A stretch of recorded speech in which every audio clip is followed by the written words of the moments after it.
Olá, prezados alunos e alunas, estamos de volta para a nossa aula 5 e este é o vídeo 4. Bem, um quinto ponto positivo do protestantismo visto pelos historiadores, os teólogos, os pesquisadores, é que a igreja simplesmente é denominada de Assembleia dos Fiéis. Muito mais do que a instituição, o templo, as catedrais. O que importava agora para a reforma, para o protestantismo, era a igreja como Assembleia dos Fiéis. Diferentemente dos católicos e ortodoxos, não se confere à estrutura eclesiástica e às suas tradições nenhum adjetivo de direito divino. A Igreja de Cristo é a Assembleia onde se prega a palavra de Deus e se celebram as ordens ou os sacramentos que foram dados pelo próprio Jesus segundo o testemunho evangélico. A igreja vive pela força do Espírito Santo e os crentes fazem parte dela a partir do batismo. Outro ponto, que é o sexto ponto positivo, é a fé traduzida em práticas. Isso implica que a profissão de fé é um ato de confissão de fé e prática. Deve estar presente nas ações cotidianas, com consequências visíveis. O cristão, mediante a sua atuação no mundo, demonstra a vitória de Cristo e de sua mensagem. Sétimo lugar é a liberdade do pensamento dos fiéis.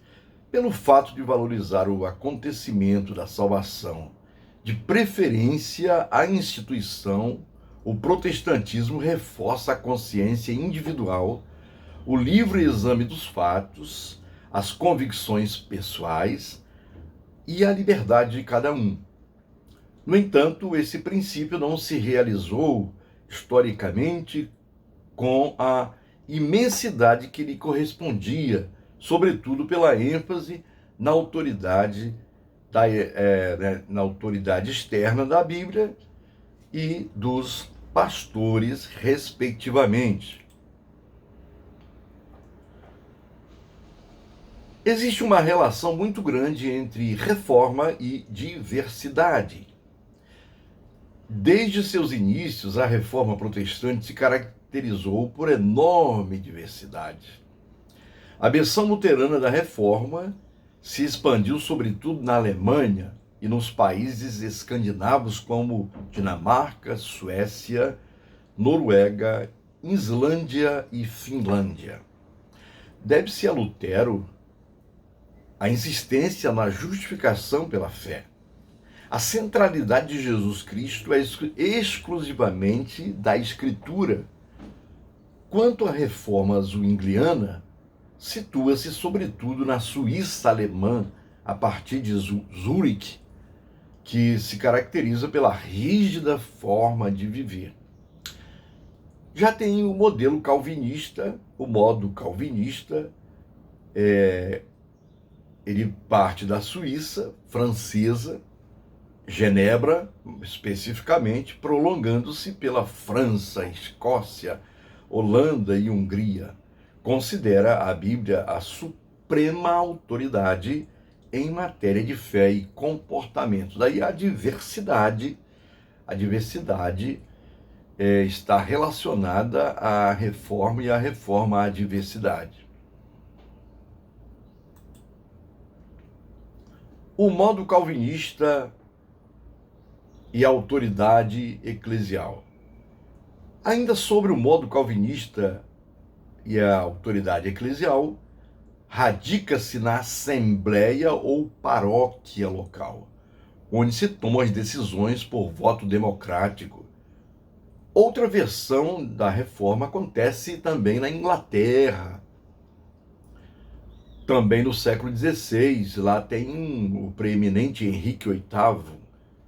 A comunhão anglicana sustenta ao mesmo tempo uma fé católica e uma piedade protestante expressa nos 39 artigos de fé em 1571 e no livro de oração comum. No século XVIII, John Wesley e Carlos Wesley eram irmãos, originam a vertente metodista, que enfatiza o avivamento espiritual e, consequentemente, conversão e a adoção da ética orientada pela fé na vida cotidiana. A corrente anabatista, dentro do contexto do século XVI, surge da Reforma Protestante. Então, os anabatistas surgiram da Reforma Protestante. Os adeptos praticam unicamente o batismo de adultos por imersão e rejeitam a relação simbiótica entre igreja e Estado. Entre seus expoentes destacam-se Mintzer e Menno Simons, que prega a reforma radical, incluindo as estruturas econômicas e sociais. De Menno Simons surgem as igrejas menonitas e batistas. O pietismo, muitos outros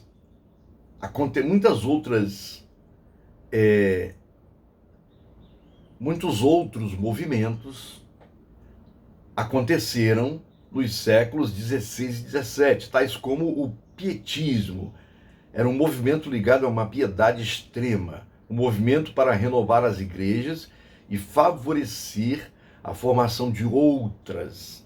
Destaca-se Spener como expoente na conhecida obra Pia Desiderata, que oferece programas e 6 pontos para renovar a igreja.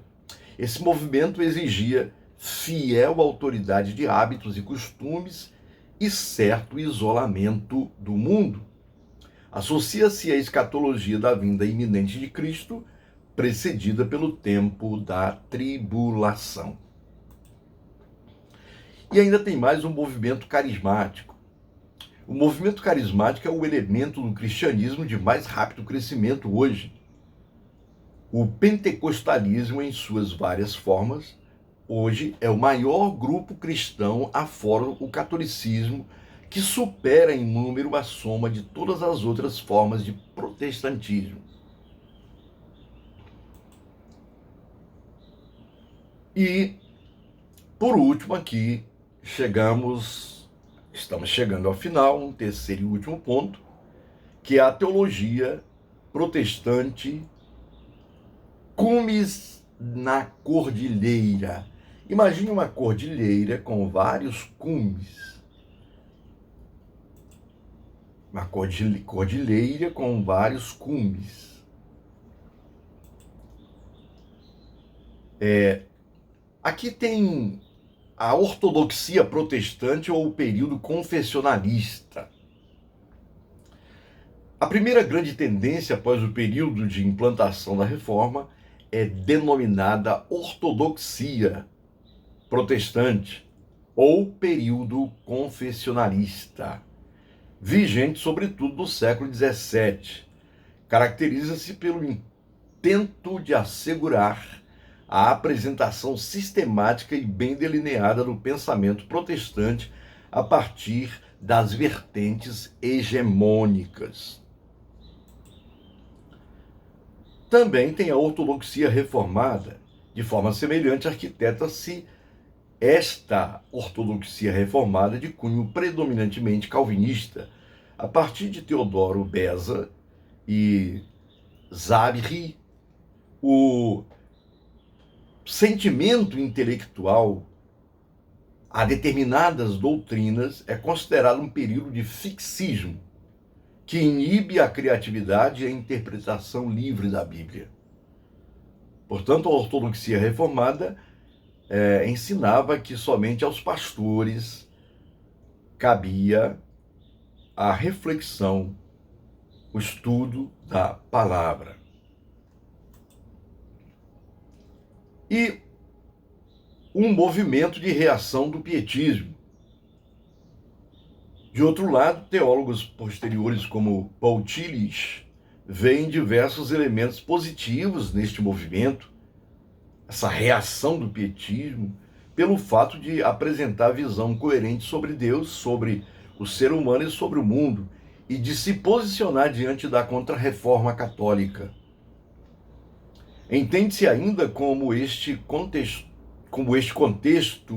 favoreceu o movimento de reação do pietismo, que enfatiza não só a reforma da doutrina, mas a experiência subjetiva, a busca da santidade e da existência pessoal, ou a experiência pessoal.